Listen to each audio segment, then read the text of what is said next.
Hello, I'm Michael Redmond, professional Go player. In this set of videos, I'm explaining Go for beginner Go players. In this video, I'm going to talk about capturing stones, or chasing and capturing stones or groups of stones. It generally involves chasing your opponent's group into a small space. So first I'll start with a bad example, with black trying to attack this white stone that is wedged in between two black stones. The wrong thing to do is to chase it out into the center of the board. So if black plays here, the white stone is an Atari. White has only one liberty left. So to capture this stone, black had to fill these 4 liberties. Black has filled 3 of them, but white can save the stone by extending it towards the center. And what I mean is that white is adding a stone to it, creating a group of 2 stones, which are escaping out into the center. And now they have 3 liberties, which the 2 white stones share.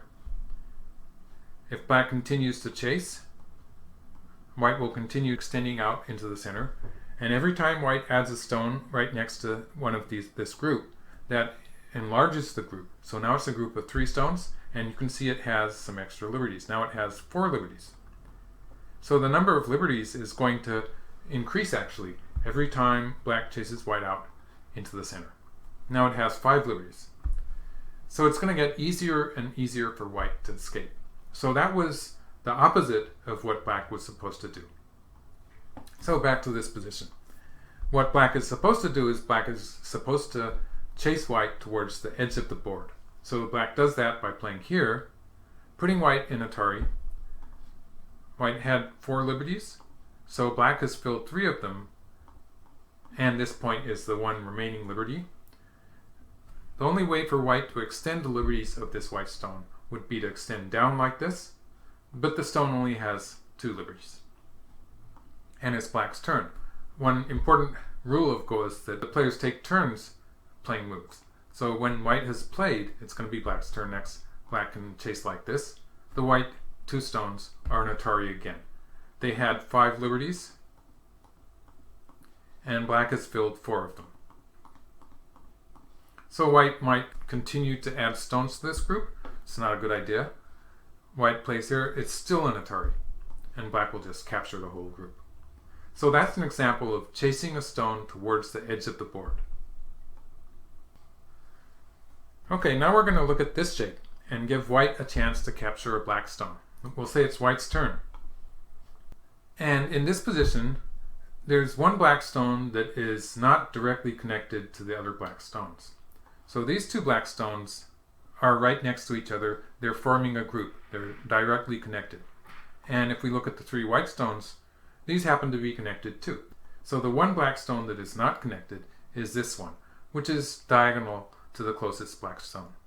White can cut this black stone off by playing here. When white plays here, this black stone is an Atari. It's about to be captured. If black tries to extend their liberties by extending like this, for the time being this has extended the black liberties to 2. Black has 2 liberties, but white can play the next move and chase it. So white might play here, and black has only 1 liberty left, only this one. And just like the previous example, if black adds to that, it's not going to do any good. It's still an Atari, and white can capture with this move. And just to give black's best move in this position, black actually should just forget the idea of trying to save this stone, and black's best move is to play an Atari from outside and try to strengthen these black stones that are on the other side. So black might continue adding stones to that group, and then it would be relatively strong. There's just some cases where you have to give up 1 or 2 of your stones. It happens all the time, actually. Okay, another example on the second line. When I say the second line, I'm talking about how close that line is to the edge of the board. So this one on the edge of the board, I would call this line the first line and this line the second line. So when stones are on the second line, they're particularly vulnerable to being attacked like this. And we're going to say that white has just cut at this point. So white is trying to cut the diagonal here, where the 2 black stones were not connected yet. But if you look closely, you will see that the white 2 stones are not connected either. So both the white stone there that is marked and I'll mark the black stone too. This black stone, they are both in danger actually. So let's have black chase this white stone. Black can put the white stone in a target. In fact, black has two directions from which to do this. So the question is, which direction should black play an Atari in? So this is the correct move. Black plays an Atari from above, chasing white to the edge of the board. If white extends here, this white group of two stones, and remember it's not connected diagonally, so that part is not connected. It's just these two stones for the time being. They have two liberties. And so black can fill one of those, and white is not going to be able to save these stones. So black can play here. White is in Atari. Black is about to capture it with a move here, which would capture these two stones. So if white plays here, it's still an Atari. It looks like black is in danger too, but black can play first and capture those three white stones. Just to go back to the beginning shape, at this point, the other direction, playing from underneath like this, is actually a mistake for black. Because when white extends here, let's count the number of liberties white has. White has 3 liberties now. And when this happens, it turns out that the black stones are weaker than the white stones. And white can put black into Atari first. Because white now has 2 liberties, is not in any immediate danger. So white has the leisure to put black in Atari first. Now this black stone is under attack. It's in Atari. Black can extend its liberties a little bit by connecting to the other black stones. Black has a connected group of 4 stones, but if we count the open liberties, they only have 2. This one and this one. So the whole group has only 2 liberties. It's white's turn now, so white's going to fill one of them. And it's an Atari. So this is going to be a disaster for black. So it's important to chase your opponent's group towards the edge of the board. Okay, now we're going to look at a stone a bit further away from the edge of the board. And the stone that black is going to try to capture is this stone, the marked stone here. And black is going to chase it towards the edge of the board. So black starts with this move, which cuts the diagonal. It cuts this stone off from the stone in the upper right. And puts this white stone, it puts it in Atari. So this white stone is in Atari. If white tries to escape, white will extend here. This creates a group of 2 white stones that have 3 liberties. 3 liberties is pretty good, but white doesn't really have anywhere to go. So black is going to continue attacking from this side, and white has 2 liberties. These 2. White doesn't really want to go to the first line. We've already seen in the previous examples that when you're on the first line of the board, when you're on the edge of the board, you usually don't gain any liberties anymore. So maybe white's going to try the second line. Black will play here. White runs out of places to play on the second line. And on the edge of the board, it's pretty hopeless for white. Actually, white's best bet is to try to capture the 2 black stones first. Because these black stones also are not connected by the diagonal. They're cut off at this point. So the 2 groups, both the black stones and the white stones, are cut at this diagonal point. So maybe white's going to try to capture these black stones. But black has an advantage here because black can put white in Atari first. These 3 stones, they're connected, but they're not connected to that white stone that's diagonal yet. So they only have 1 liberty, and white can put the black stones in Atari and chase it towards the corner like that, but black gets to take white stones first. Just to back up a few moves, when white played here, in this example I had black playing from this side. Quite often it's a good idea to play from the relatively weak side. So when we realize that these 2 black stones are diagonal and not connected, it's this stone that is relatively weak, and these stones on the outside, just looking at them with all these liberties here, they seem to have more space. They're stronger. So it's that weak stone in the corner that black wants to extend as black chases the white stones. Let's take a look at black doing it in the wrong direction. So if black plays this way, black is chasing the white group, but black gets chased himself.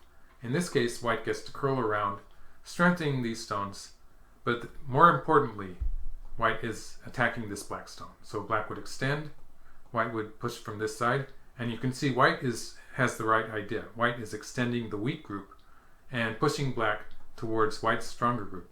And it's completely the opposite of what black should have done, and the black 3 stones are going to die this time. When you get into these races to capture, one thing you can do is you can count the number of liberties the 2 endangered groups have. So this black group is the weak black group.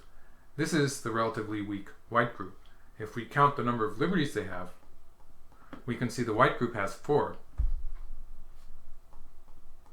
while the black group has only 2. So it looks pretty hopeless for black. In this example, black has just cut at this point. I'll mark it with a triangle. And the question is, can white capture that stone? So it's very similar to the previous case. And again, white wants to pay more attention to this stone, which is relatively weak when we compare it to these 2 stones, which form a group, and they're stronger. Even if you just look at those 2 groups of the 1 white stone and the 2 white stones, the 2 white stones already have 4 liberties, so they're fairly strong. It's going to take some time for black to attack those stones, while this stone, it only has these 2 at the time. So white's going to strengthen that stone while attacking the black stone. So white's correct move is to play an Atari from above, chasing black towards the side of the board. And when black extends, again, white wants to work from this side. Extend this group, which is diagonal, it's not completely connected, relatively weak. So white's going to play here. And chase black towards the edge of the board. When black runs out of moves to play on the second line, black is pretty much cornered. So this is going to be a very similar thing. The only difference is that white is diagonal here, so white has to be careful when black plays something like this. White has to remember to connect the stones. Or if black plays from the other side, white has to remember to run away. And when black has only 2 liberties, eventually white's going to be able to get back there and capture those 2 black stones. And finally, I'm going to give you just one more example of paying attention to your own weak stones while you're attacking the opponent's weak stones. In this case, white has just cut at this mark point, and black is cut diagonally. So these 2 black stones are not connected. Black has a group of 3 stones here and a group of 3 stones here. In the video about efficient connections, I did talk about this diagonal shape here. So these stones are effectively connected. White obviously is strong on this side, and the weak white stone is the marked one. So black wants to put that white stone in Atari, but has 2 choices. So I'll start with the bad choice. If black plays an Atari here, obviously if white plays elsewhere, black will be able to capture that white stone. But if white extends the white stone, making it into a group of 2 stones, that will actually put these 3 black stones in Atari.